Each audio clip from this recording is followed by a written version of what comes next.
ಇದು ಯಾವ ಸೊಪ್ಪು, ಏನಿದು, ಏನೋ ಒಂದು ಸೊಪ್ಪು ತೋರಿಸ್ತಾ ಇದ್ದೀನಿ ಅಂತ ನೀವೆಲ್ಲ ಯೋಚನೆ ಮಾಡ್ತಾ ಇದ್ದೀರಾ.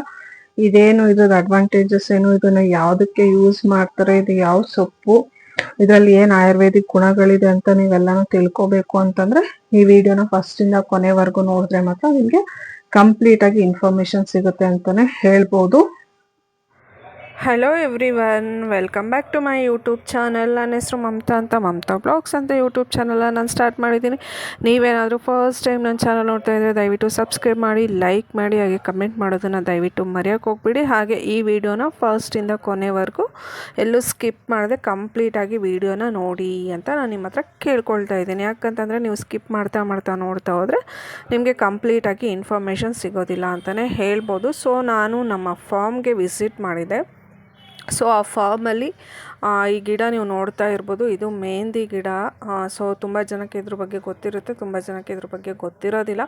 ಸೊ ಅದಕ್ಕೋಸ್ಕರ ಈ ವಿಡಿಯೋನ ಮಾಡ್ತಾ ಇದ್ದೀನಿ. ಇದನ್ನು ರುಬ್ಬಿಬಿಟ್ಟು ಇದು ಸೊಪ್ಪನ್ನು ನೀಟಾಗಿ ಬಿಡಿಸ್ಕೊಂಬಂದು ಆಮೇಲೆ ನಂತರ ಇದನ್ನು ಸ್ವಲ್ಪ ನೀರಲ್ಲಿ ವಾಶ್ ಮಾಡಿ ಆ ನಂತರ ನಾವು ಇದನ್ನು ರುಬ್ಬಿ ಕೈಗಾದರೂ ಹಚ್ಕೋಬೋದು, ತಲೆಗಾದರೂ ಹಚ್ಕೋಬೋದು. ಈ ಕಲರು ಇದು ನ್ಯಾಚುರಲ್ ಆಗಿರುವಂತಹ ಗೋರಂಟಿ ಆಗಿರುತ್ತೆ ಅಂತಲೇ ಹೇಳ್ಬೋದು. ಈ ಕಲರು ತುಂಬ ದಿನ ನಮ್ಮ ಕೈಯಲ್ಲಾಗಲಿ ಅಥವಾ ನಾವು ತಲೆಗೆ ಹಚ್ಕೊಂಡ್ರೆ ತಲೆಯಲ್ಲಾಗಲಿ ತುಂಬ ದಿನವೇ ಉಳ್ಕೊಳ್ಳುತ್ತೆ ಅಂತಲೇ ಹೇಳ್ಬೋದು. ಇದರಲ್ಲಿ ಯಾವುದೇ ಕೆಮಿಕಲ್ಸ್ ಮಿಕ್ಸ್ ಇರೋದಿಲ್ಲ. ಸೊ ನಿಮ್ಮ ಹತ್ರ ಏನಾದರೂ ಈ ಥರ ಗಿಡಗಳಿದ್ರೆ ದಯವಿಟ್ಟು ಇದನ್ನು ಮಾಡಿ ಬಿಡಿಸ್ಕೊಂಬಂದ್ಬಿಟ್ಟು ನೀಟಾಗಿ ತಲೆಗೆಲ್ಲ ಹಚ್ಕೊಳ್ಳಿ. ಸೊ ಯಾವುದೇ ಕೆಮಿಕಲ್ಸ್ ಇರೋದಿಲ್ಲ, ಯಾವುದೇ ಸೈಡ್ ಎಫೆಕ್ಟ್ ಕೂಡ ಆಗೋದಿಲ್ಲ. ಹಾಗೆಯೇ ನಮ್ಮ ಬಾಡಿನೂ ಕೂಡ ತಂಪಾಗಿರುತ್ತೆ ಅಂತಲೇ ಹೇಳ್ಬೋದು. ಸೊ ಅದಕ್ಕೋಸ್ಕರ ನಾನು ನಿಮಗೆ ಏನು ಹೆಲ್ಪ್ ಆಗಲಿ ಅನ್ನೋಂಥ ಒಂದು ರೀಸನಿಗೋಸ್ಕರ ಈ ಗಿಡದ ಬಗ್ಗೆ ವಿಡಿಯೋನ ಮಾಡಿಕೊಂಡು ಬರ್ತಾಯಿದ್ದೀನಿ. ಹಾಗೆ ನಾನು ಕೂಡ ಸ್ವಲ್ಪ ಮೆಹಂದಿ ಸೊಪ್ಪನ್ನೆಲ್ಲ ಬಿಡಿಸ್ಕೊಂಬಂದಿದ್ದೆ. ಸೊ ಅದ್ರ ಬಗ್ಗೆನೂ ನಾನು ವಿಡಿಯೋದಲ್ಲಿ ತೋರಿಸಿದ್ದೀನಿ ಅಂತಲೇ ಹೇಳ್ಬೋದು. ನೀವು ಇಲ್ಲಿ ಡೀಟೇಲಾಗಿ ನೋಡ್ಬೋದು, ಲೀವ್ಸ್ ಯಾವ ಥರ ಇರುತ್ತೆ, ಅದ್ರದ್ದು ಕಾಯಿ ಯಾವ ಥರ ಇರುತ್ತೆ, ಹೂವು ಯಾವ ಥರ ಇರುತ್ತೆ ಅಂತ ನೀವು ಕಂಪ್ಲೀಟಾಗಿ ನೋಡ್ಬೋದು ಈ ವಿಡಿಯೋದಲ್ಲಿ. ಸೊ ನನಗೆ ಎಷ್ಟು ತೋರ್ಸೋಕ್ಕಾಗುತ್ತೋ ಅಷ್ಟನ್ನು ನಾನು ನಿಮಗೆ ತೋರಿಸಿದ್ದೀನಿ. ಇದು ನಮ್ಮ ಫಾರ್ಮಲ್ಲೇ ಇದೆ. ಸೊ ನಾನೇ ಬೇಕಂತ ಹಾಕ್ಕೊಂಡು ಬೆಳೆಸಿರೋಂತಹ ಒಂದು ಗಿಡ ಅಂತಲೇ ಹೇಳ್ಬೋದು. ಯಾಕಂತಂದರೆ ನಾನು ಯಾವಾಗಲೂ ಹೋದಾಗ ತೊಗೊಂಬಂದು 2 ಟೈಮ್ಸ್ 3 ಟೈಮ್ಸ್ ಇದನ್ನು ಅಪ್ಲೈ ಮಾಡ್ತಾ ಇರ್ತೀನಿ. ಅಲ್ಲಿ ಯಾರೂ ಕಿತ್ಕೊಳ್ಳೋದಿಲ್ಲ.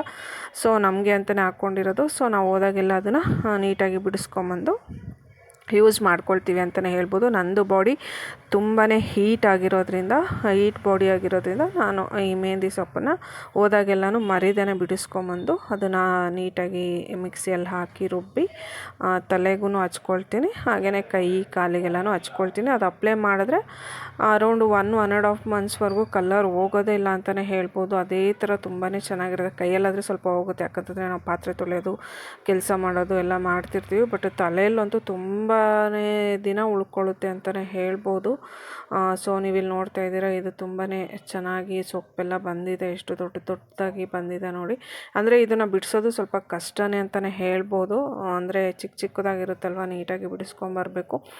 ನಾವು ಒಂದೊಂದು ಸಲ ಏನು ಮಾಡ್ತೀವಿ, ಫುಲ್ ಹರೆ ಕಟ್ ಮಾಡ್ಕೊಂಡು ಬಂದುಬಿಡ್ತೀವಿ. ಆದರೆ ಆ ಗಿಡ ನೀಟಾಗಿ ಚಿಗುರಬೇಕು, ಅದು ಚೆನ್ನಾಗಿ ಬೆಳಿಬೇಕು ಅಂತಂದರೆ ಹರೆನೂ ಕೂಡ ಕಟ್ ಮಾಡಬೇಕಾಗತ್ತೆ. ಸೊ ಆ ಸಂದರ್ಭದಲ್ಲಿ ಗಿಡ ತುಂಬ ಚೆನ್ನಾಗಿ ಬಂದಿಲ್ಲ ಅನ್ನೋಂಥ ಸಂದರ್ಭದಲ್ಲಿ ಆ ಹರೆನ ನೀಟಾಗಿ ಕಟ್ ಮಾಡ್ಕೊಂಬಂದು ಅದರಲ್ಲಿ ಎಷ್ಟು ಎಲೆ ಬರುತ್ತೋ ಅಷ್ಟು ಎಲೆನ ನಾವು ಬಿಡಿಸ್ಕೊಂಡು ಹಾಗೆ ಬೆಳೀಲಿ ಅಂತ ಹೇಳ್ಬಿಟ್ಟು ಹಾಗೆ ಬಿಡ್ತೀವಿ. ಅದು ಮತ್ತೆ ಚಿಗುರುಕೊಂಡು ಈ ಥರ ಒಂದು 3-4 ಮಂತ್ಸ್ಗೆ ಮತ್ತೆ ಎಷ್ಟು ದೊಡ್ಡದಾಗಿ ಬೆಳೆಯುತ್ತೆ ಅಂತಲೇ ಹೇಳ್ಬೋದು. ಇವಾಗ ಚೆನ್ನಾಗಿದೆ. ಈ ಸಲ ನಾವು ಕಟ್ ಮಾಡಿಲ್ಲ, ಹೇಗಿದೆಯೋ ಹಾಗೆ ಬಿಡಿಸ್ಕೊಂಬಂದಿದ್ವಿ.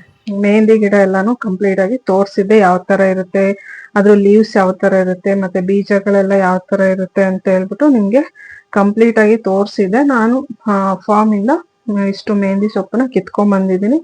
ಸೊ ಇದನ್ನ ಹಚ್ಕೋಬೇಕು ಅಂತ ಅನ್ಕೊಂಡೆ, ಬಟ್ ನಾವು ಬೆಂಗಳೂರಿಗೆ ಬಂದಾಗಿಂದ 3 ಡೇಸ್ ಇಂದ ಕಂಪ್ಲೀಟ್ ಆಗಿ ಮಳೆ ಬರ್ತಿದೆ. ವೆದರು ಕೂಡ ತುಂಬಾನೇ ಕೂಲ್ ಆಗಿರೋದ್ರಿಂದ ಇದನ್ನ ಡ್ರೈ ಮಾಡಿ ಪೌಡ್ರ್ ಮಾಡಿ ಹಚ್ಕೊಳ್ಳೋಣ ಅಂತ ಅನ್ಕೊಳ್ತಾ ಇದ್ದೀನಿ. ಯಾಕಂತಂದ್ರೆ ಇದನ್ನ ಹಚ್ಕೊಂಡ್ರೆ ಬಾಡಿ ಕೂಲ್ ಆಗುತ್ತೆ, ಮತ್ತೆ ಕೋಲ್ಡ್ ಆಗೋ ಚಾನ್ಸಸ್ ಕೂಡ ಇದೆ. ಯಾಕಂದ್ರೆ ನಾವು ತುಂಬಾ ಕಡೆ ಸುತ್ತಾಡ್ಕೊಂಡು ಬಂದಿರೋದ್ರಿಂದ ಆಲ್ಮೋಸ್ಟ್ ನಮಗೆ ಸ್ವಲ್ಪ ಕೋಲ್ಡ್ ಸಿಂಪ್ಟಮ್ಸ್ ಎಲ್ಲ ಇದೆ. ಸೊ ಹಾಗಾಗಿ ಇದನ್ನ ಹಚ್ಕೊಂಡ್ರೆ ಇನ್ನೂ ಅನ್ಹೆಲ್ತಿ ಕಂಡೀಷನ್ ಆಗ್ಬೋದು ಅನ್ನೋ ಒಂದು ರೀಸನ್ಗೋಸ್ಕರ ಇದನ್ನ ನೀಟಾಗಿ ಡ್ರೈ ಮಾಡ್ಬಿಟ್ಟು ಆಮೇಲೆ ನಾವು ಪೌಡ್ರ್ ಮಾಡಿ ಹಚ್ಕೊಳ್ಳೋಣ ಅಂತ ಹೇಳ್ಬಿಟ್ಟು ನಾನು ಡಿಸೈಡ್ ಮಾಡಿ ಇದನ್ನ ಪೌಡ್ರ್ ಮಾಡೋಣ ಅಂತ ಹೇಳ್ಬಿಟ್ಟು ಈ ತರ ಹಾಕಿ ಇಟ್ಟಿದ್ದೀನಿ. ಅಂದ್ರೆ ಮಳೆ ಕೂಡ ಬರ್ತಾ ಇದೆ, ಇದನ್ನ ಒಣಗ್ಸೋದು ಸ್ವಲ್ಪ ಕಷ್ಟನೇ ಇದೆ. ಸೊ ಇದನ್ನ ಹಸಿದ್ ಹಚ್ಕೊಂಡ್ರು ಸೇಮ್ ಕಲರು ಎಲ್ಲಾನು ಅದೇ ತರ ಬರುತ್ತೆ. ಇದನ್ನ ಡ್ರೈ ಮಾಡಿ ಪೌಡ್ರ್ ಮಾಡಿ ಹಚ್ಕೊಂಡ್ರು ಕೂಡ ಸೇಮ್ ಏನು ಹಸಿದ್ ಹಚ್ಕೊಂಡ್ರೆ ಯಾವ ತರ ಇರುತ್ತೋ ಅದೇ ತರ ಇರುತ್ತೆ. ಯಾಕಂದ್ರೆ ನಾವು ಆಲ್ಮೋಸ್ಟ್ ಟ್ರೈ ಮಾಡಿದೀವಿ. ಟೈಮ್ಸ್ ಜಾಸ್ತಿ ತಗೊಂಡ್ಬಂದಿರ್ತೀವಿ, ಅರ್ಧ ಯೂಸ್ ಮಾಡಿರ್ತೀವಿ, ಇನ್ನ ಮಿಕ್ಕಿದನ್ನ ನಮ್ಗೆ ಯೂಸ್ ಮಾಡಕ್ ಆಗಿರಲ್ಲ. ಸೊ ಅದನ್ನ ಏನ್ ಮಾಡ್ತೀವಿ, ಡ್ರೈ ಮಾಡಿ ನೀಟಾಗಿ ಪೌಡ್ರನ್ನ ಯೂಸ್ ಮಾಡ್ಬೋದು. ಸೊ ಅದರಲ್ಲಿ ಏನು ತಪ್ಪಿಲ್ಲ. ಸೊ ಅದಕ್ಕೋಸ್ಕರ ನಾನು ನಿಮ್ ಜೊತೆ ಇದನ್ನ ಶೇರ್ ಮಾಡ್ಕೊಳ್ತಾ ಇದ್ದೀನಿ. ಇದು ಫುಲ್ ಕಂಪ್ಲೀಟ್ ಆಗಿ ಡ್ರೈ ಮಾಡಿ ಪೌಡ್ರ್ ಮಾಡಿ ಆ ಪೌಡ್ರನ್ನ ಯೂಸ್ ಮಾಡಿದಾಗ ನಾನು ನಿಮ್ ಜೊತೆ ಯಾವ ತರ ಕಲರ್ ಬಂತು, ಪೌಡ್ರನ್ನ ಯಾವ ತರ ಮಾಡಿದೆ, ಕಲರ್ ಯಾವ ತರ ಬಂತು, ಯಾವ ತರ ಯೂಸ್ ಮಾಡೋದು ಅನ್ನೋದನ್ನ ನಾನು ಅದನ್ನು ಕೂಡ ನನ್ನ ಮುಂದಿನ ವಿಡಿಯೋದಲ್ಲಿ ನಿಮ್ ಜೊತೆ ಶೇರ್ ಮಾಡ್ಕೊಳ್ತೀನಿ. ಬಟ್ ಇವತ್ತಿನ ವಿಡಿಯೋ ಇದಾಗಿದೆ. ಸೊ ಇದು ಕೂಡ ನಿಮ್ಗೆ ಇನ್ಫಾರ್ಮೇಟಿವ್ ವಿಡಿಯೋ ಆಗಿರುತ್ತೆ ಅಂತ ನಾನು ಭಾವಿಸ್ತೀನಿ. ಯಾಕಂತಂದ್ರೆ ಕೆಲವರಿಗೆ ಗಿಡ ನೋಡಿರ್ತಾರೆ, ಯಾವ ತರ ಯೂಸ್ ಮಾಡೋದು ಅಂತಾನು ಗೊತ್ತಿರಲ್ಲ. ಇನ್ನು ಕೆಲವರು ಗಿಡನೇ ನೋಡಿರೋದಿಲ್ಲ, ಅದ್ರ ಬಗ್ಗೆ ಗೊತ್ತೂ ಇರೋದಿಲ್ಲ, ಐಡಿಯಾನು ಇರೋದಿಲ್ಲ. ಸೊ ಅಂತವ್ರಿಗೆ ಒಂದು ಇನ್ಫಾರ್ಮೇಟಿವ್ ವಿಡಿಯೋ ಆಗಿರುತ್ತೆ ಅಂತ ನಾನು ಭಾವಿಸ್ತಾ ಇದ್ದೀನಿ. Thanks for watching. See you in the next blog. ಧನ್ಯವಾದಗಳು.